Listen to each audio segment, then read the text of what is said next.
सभी को यीशु नासरी के नाम से सभी को जय मसीह की। इस यूट्यूब के चैनल पर फिर एक बार यीशु नासरी के नाम से मैं आप सबों का स्वागत करता हूं। प्रभु का धन्यवाद देता हूं कि प्रभु ने फिर एक बार यह नया विषय हमारे मध्य में लेकर आया और परमेश्वर लगातार इन वचनों के द्वारा हमसे बातचीत कर रहा है। मैं आप सबों को भी सलाम करता हूं जो बड़ी गंभीरता से इन वचनों को सुनते हैं और इस पर मनन करते हैं, अध्ययन करते हैं। कल भी कुछ लोगों ने मुझे फ़ोन कॉल्स किए, जो बातें उनको समझ में नहीं आई वो मुझे पूछ रहे थे कि पतरस के विषय में थोड़ा सा कन्फ्यूजन था और कुछ बातें लोगों ने मुझे पूछी और मैंने उनसे कहा था कि मैं ज़रूर प्रार्थना करूंगा और जब मैं अगली बार फिर आप लोगों के सामने आऊंगा तो मेरा विश्वास है कि प्रभु ज़रूर उन बातों का उत्तर मुझे देगा।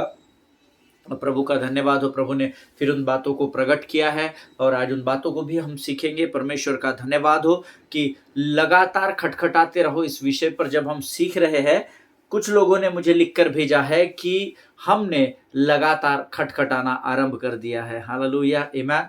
और जितने लोगों ने ये किया है, क्योंकि विश्वास बिना कर्म के व्यर्थ है, ऐसा प्रभु का वचन कहता है परमेश्वर के लोगों। हालेलुया। सो मेरा विश्वास है कि जरूर आप लोग परमेश्वर के वचनों को गंभीरता से लेते हो। आज फिर एक बार प्रभु की वाणी उसकी आत्मा के द्वारा हमारे मध्य में आई है। इससे पहले कि हम परमेश्वर से वचन प्राप्त करें, रोज के नाई जैसे हम पवित्र शास्त्र पढ़ते हैं, आज भी हम वचन पढ़ेंगे। और आज जो हमने पढ़ने के लिए जो भाग चुना है वो है यिर्मयाह की पुस्तक, उसका 17 अध्याय और उसके 7 से लेकर 9 वचनों को हम पढ़ेंगे।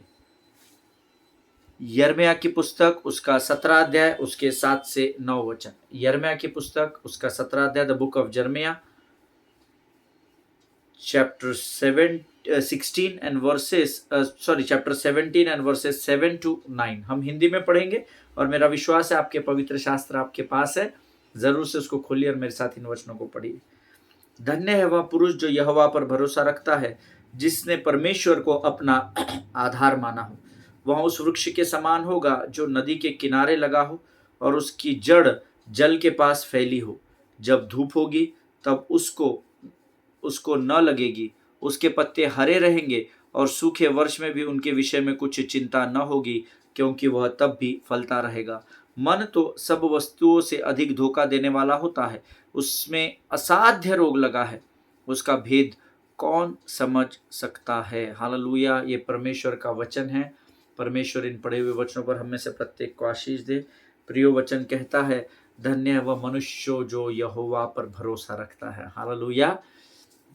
हम लोग आज यहाँ पर जीवित इसलिए है, आज मैं वचन इसलिए बांट रहा हूँ, आप इसलिए सुन रहे हैं क्योंकि हम सब यहोवा पर भरोसा करते हैं। आमीन। और एक अद्भुत आशीष और अद्भुत वाचा परमेश्वर ने इन वचनों के द्वारा मेरे और आपके जीवन में दी है। वह कहता है, वह पुरुष जो यहोवा पर भरोसा रखता है, केवल वो ही नहीं परंतु भरोसा रखने के बाद जिसने यहोवा को अपना आधार माना हो, हालेलुया, वह पुरुष धन्य है, ऐसा वचन कहता है। अक्सर हम सीखते हैं कि जो यहोवा पर भरोसा रखता है वो धन्य होता है, लेकिन वचन कहता है जो यहोवा पर भरोसा भी रखता है और उसको अपना आधार भी मानता है। हालेलुया। देखिए, जब हम किसी व्यक्ति पर, एक छोटे से बच्चे को जब गोद में उठाकर उसे जमीन से उठाकर एक पिता गोद में लेता है और उस वहां से उसको हवा में उठाकर जब हवा में फेंकता है,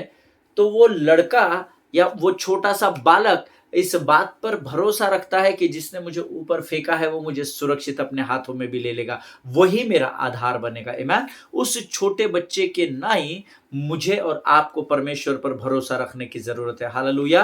कि मेरे जीवन में परिस्थितियां कितने भी विकट क्यों ना है, मैं शैतान के द्वारा कितना भी किसी भी परिस्थिति में क्यों ना डाला जाऊं, कितना भी ऊंचाई पर फेंक कर वो मुझे नीचे गिराना क्यों ना चाहे, परंतु क्योंकि मैंने यहोवा पर भरोसा रखा है तो मैं विश्वास करता हूं कि वही मेरा आधार भी है। हालेलुया। और वो मुझे हाथों हाथ उठा लेगा। एक जगह वचन में लिखा है, तू तेरे पांव को ठेस नहीं लगेगी, स्वर्गदूत तुझे हाथों हाथ उठा लेंगे। आमीन। वो विश्वास, वो भरोसा हमारा यहोवा पर होता है। हालेलुया। प्रियो, जिनका भरोसा यहोवा पर लगातार है और जो यहोवा को अपना आधार भी मानते हैं, परमेश्वर उस जाति को धन्य कहता है। आमीन। और वचन उनकी गवाही देता है कि वह मनुष्य जो प्रभु का अपना आधार मानता है और परमेश्वर पर अपना भरोसा रखता है। बहुत वर्ष पहले केरला से एक परमेश्वर के एक सेवक आए थे, मुझे उनका नाम नहीं याद आ रहा है, पर उनका एक बहुत ही सुंदर गीत था जो मुझे एकदम से याद दिलाया पवित्र आत्मा ने।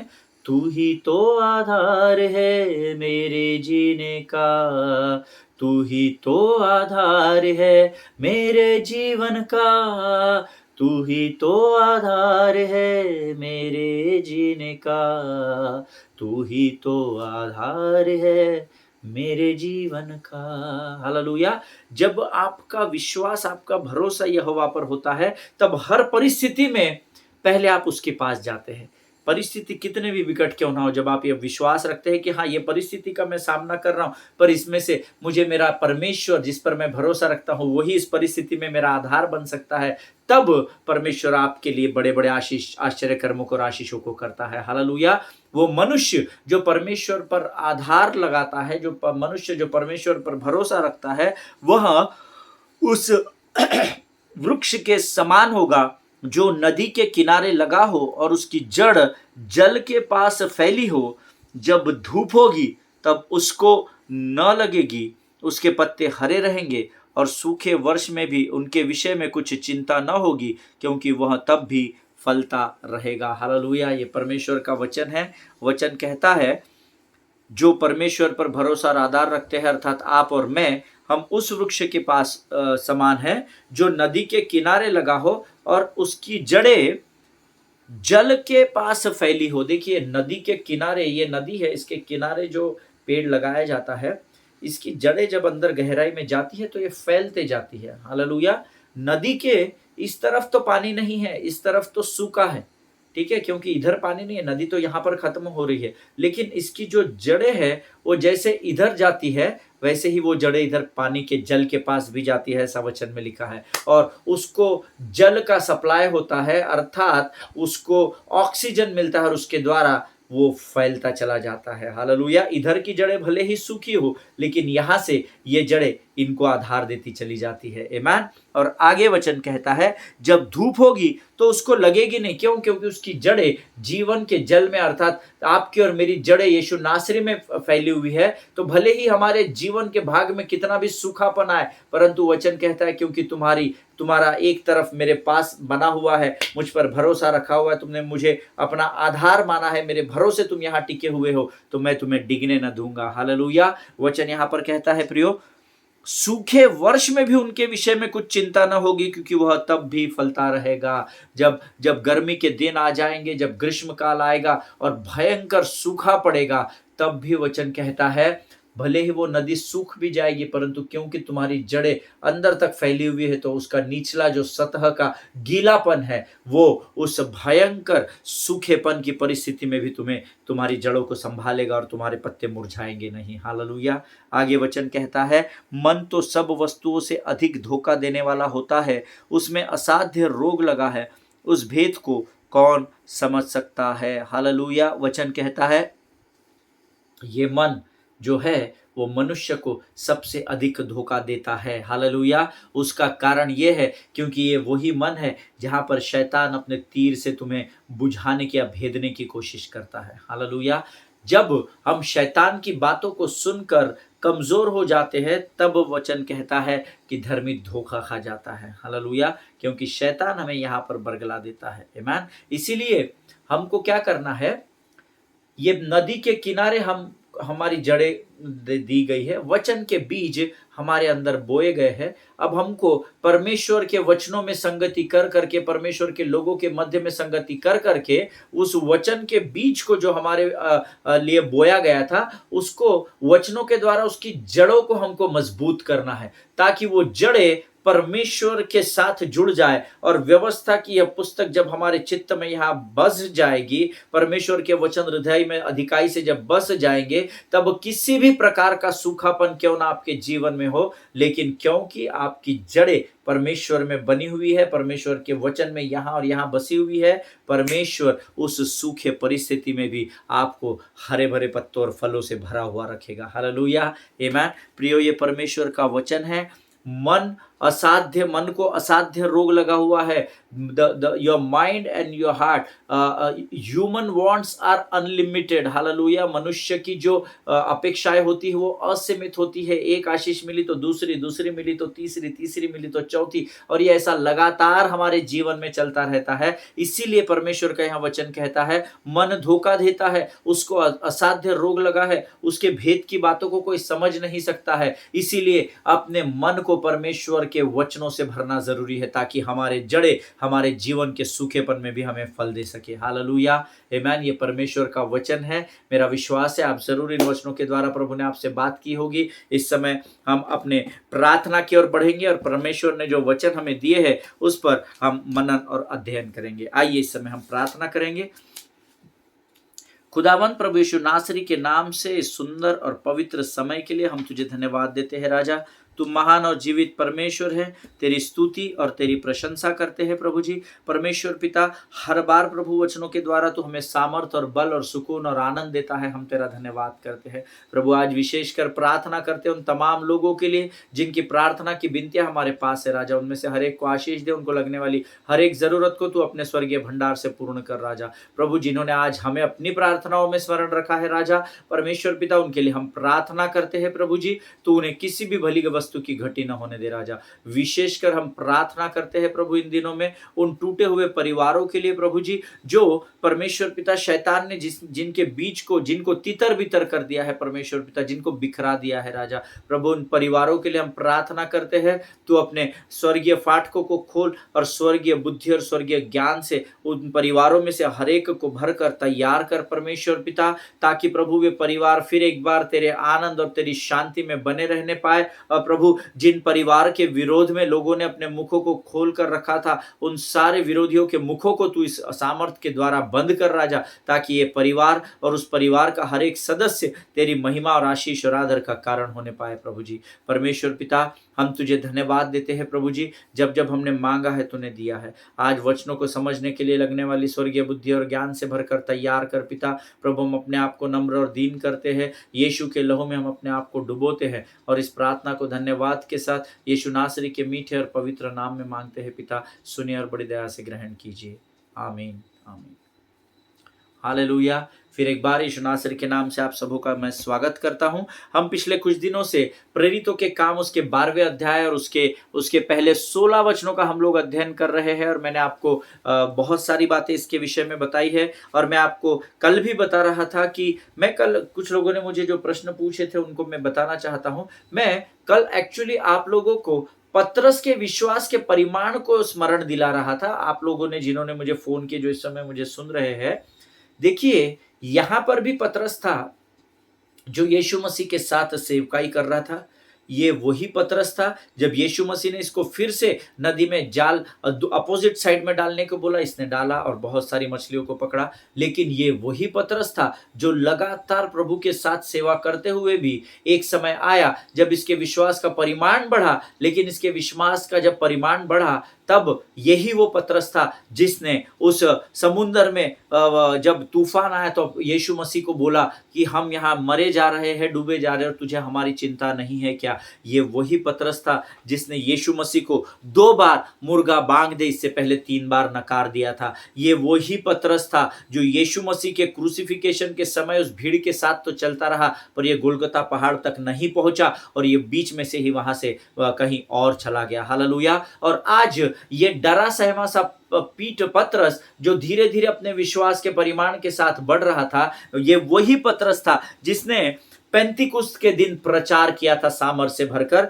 ये वही पतरस था जिसने यीशु मसीह के सेवकाई में अद्भुत चिन्ह और चमत्कार देखे थे। ये वही पतरस था जिसने यीशु मसीह के साथ मिलकर कई बातों को किया था। ये वही पतरस था जिसने गतसमनी के बागीचे में यीशु मसीह के लिए एक सैनिक का कान काट दिया था, एक सोल्जर का कान काट दिया था। अब ये वही पतरस है जो जंजीरों से बंधा हुआ, जकड़ा हुआ तो है, लेकिन सुकून की नींद सो रहा है। हालेलुया। और इसका मैंने आपको कल प्रमाण भी दिया था। वो सुकून की गहरी नींद में इसलिए था क्योंकि पतरस के विषय में ऐसा लिखा है कि जब स्वर्गदूत वहां पर आया तो उसने पतरस की पसली पर मारा ऐसा लिखा है, हालेलुया, लैप किया ऐसा लिखा हुआ है। पतरस को हिलाया, धीरे से जगाया नहीं, मारकर जगाया ऐसा वचन आया हुआ है, हालेलुया।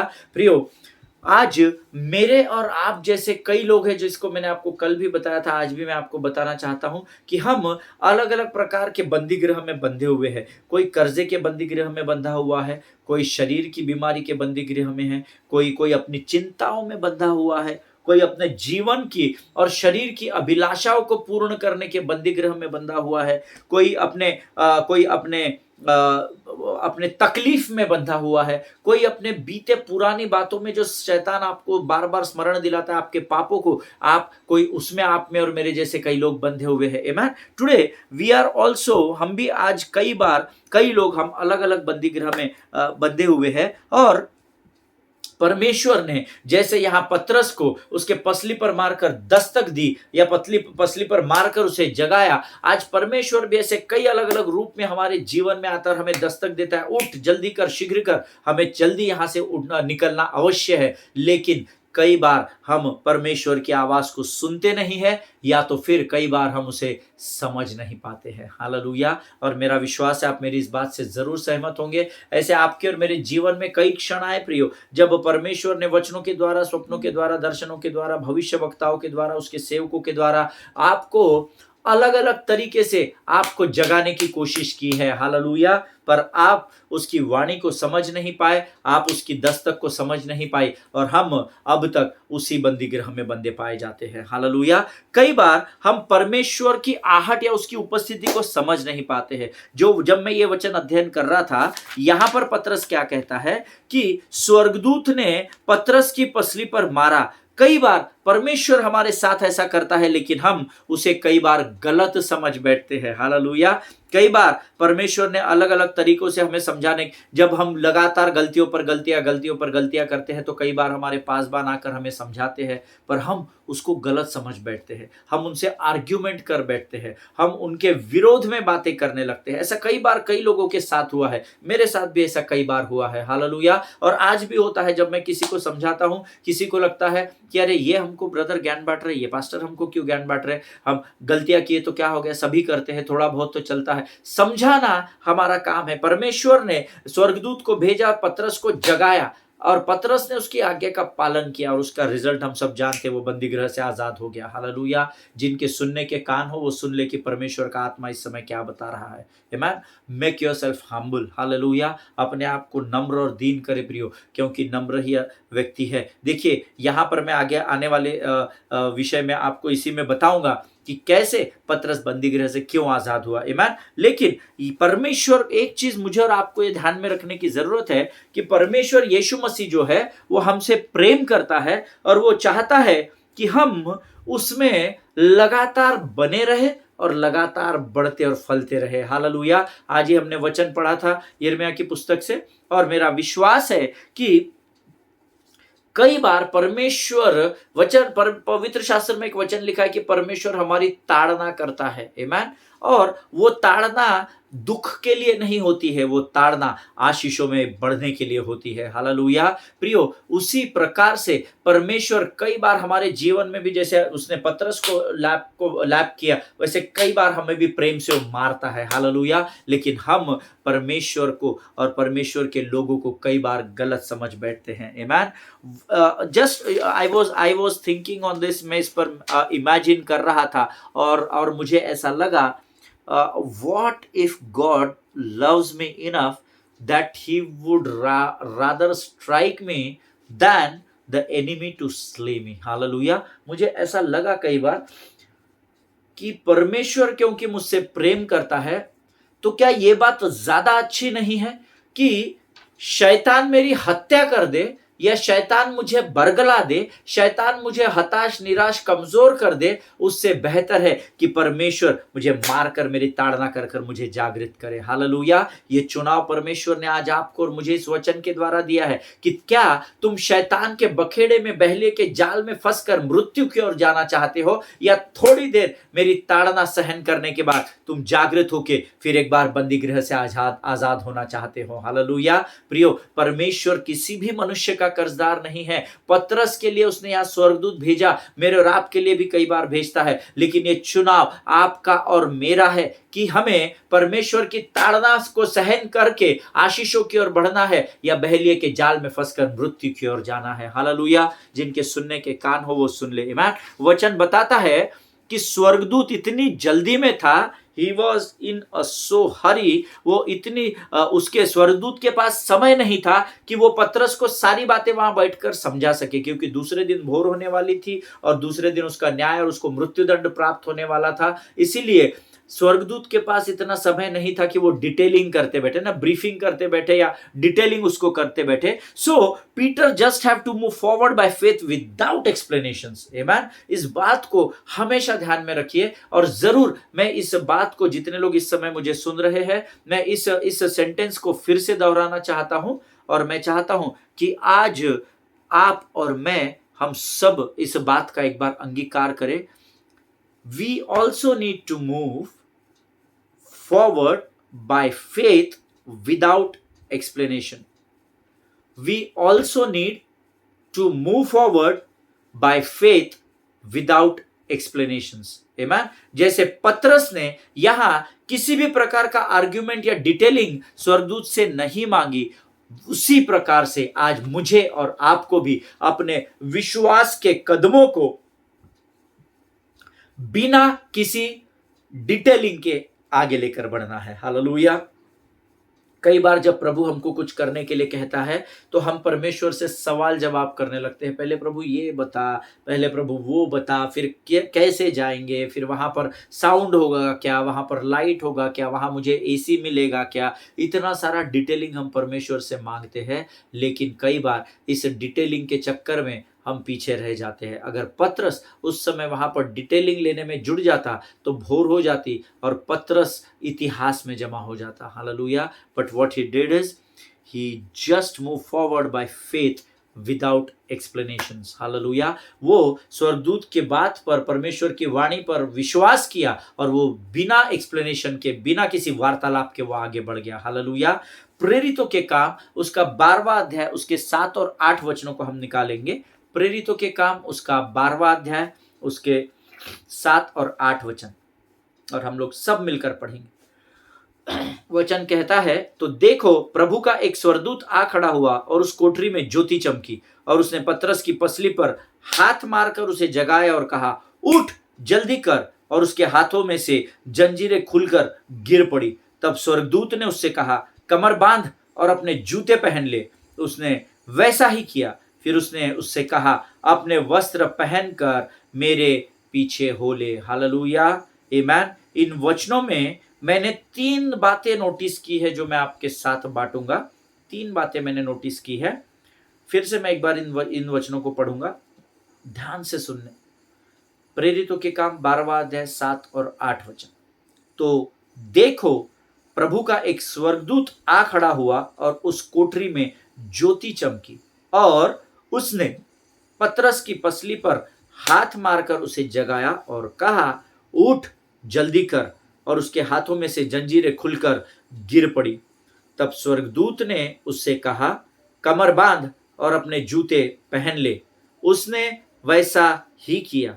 फिर उसने उससे कहा, अपने वस्त्र पहनकर मेरे पीछे हो ले। हालेलुया। ये परमेश्वर का वचन है और प्रभु इन वचनों के दोबारा पढ़े जाने पर हम में से प्रत्येक को आशीष दे। अब इन वचनों के द्वारा प्रियो मैं आपसे 3 बड़ी गहरी स्वर्ग के भेद की बातों को लेकर आया हूं, जो मैं आपके साथ बड़ी सुकून और इत्मीनान के साथ बांटूंगा, ताकि वे बातें आपके जहन में, आपके चित्त में हमेशा के लिए बस जाए। हालेलुया। लेकिन इसका अध्ययन हम अगले सेशन में करेंगे, क्योंकि मैं चाहता हूं आप इसको बड़ा गंभीरता से इसका मनन और अध्ययन करें। हालेलुया। आज मैं यहीं पर समाप्त करूंगा, बट आज जो बात हमने सीखी है, that is to move forward by faith without explanation. To move forward by faith without explanation. जब आपके अधिकारी, आपके अगुए पवित्र आत्मा की उपस्थिति में वचन के आधार पर जब आपको किसी बात को करने के लिए कहते हैं, तो उसमें विश्वास के साथ आगे बढ़ना सीखिए। आमीन। यहां पर सवाल जवाब करते रह जाएंगे, 5 कुंवारियां अंदर चली जाएगी, वो 5 कुंवारियों में कहीं आपका नंबर न लग जाए कि परमेश्वर अंदर से किवाड़ों को बंद कर दे। हालेलुया। जिनके सुनने के कान हो वो सुन ले कि परमेश्वर का आत्मा इस वचन के द्वारा क्या कहता है। देखिए, मैं आपको ये नहीं बोल रहा कि संसार का हर अगुआ, संसार का हर आपका अधिकारी हमेशा आपको सही सलाह ही देगा। आमीन। हो सकता है वो अपने अनुभव को के द्वारा भी आपसे बातें करे, लेकिन जो बातें वो वचन के आधार पर आपको प्रमाणित करेगा और कहेगा, उसमें आप जरूर आगे बढ़ जाना। Hallelujah. Move forward with faith without explanations. Hallelujah. Move forward by faith without explanation. आमीन। और इस बात को हमेशा ध्यान में रखना। परमेश्वर आपको इन वचनों के द्वारा बड़ी बहुतायत की आशीष दे। प्रभु के लोगों, ये समय है जब हम अपने आप को नम्र और दीन करेंगे और हम सब प्रार्थना करेंगे। आइए हम दुआ करें। खुदावंद प्रभु यीशु नासरी के नाम से सुंदर और पवित्र समय के लिए हम तुझे धन्यवाद देते हैं राजा। फिर एक बार आज तूने हमें सिखाया प्रभु, जो बातें तेरे शास्त्र के आधार पर हमें बताई जाए राजा, उसमें हमें विश्वास के द्वारा बिना संदेह के, बिना वार्तालाप के आगे बढ़ना है। प्रभु जी, हम धन्यवाद देते हैं आज वचनों के द्वारा तूने फिर से हमसे एक बार बातचीत की है राजा। प्रभु तू महान है, तू जीवित है, तू किसी मनुष्य का कर्जदार नहीं है राजा। आज की वाणी के लिए हम तुझे धन्यवाद देते हैं। फिर एक बार उन तमाम लोगों के लिए प्रार्थना करते हैं राजा, जिन्होंने आज हमें अपनी प्रार्थना की विनतियों को भेजा है। प्रभु उनमें से हर एक को आशीष दे और उनके परिवारों में स्वर्ग की शांति और स्वर्ग के आनंद को उंडेल दे राजा।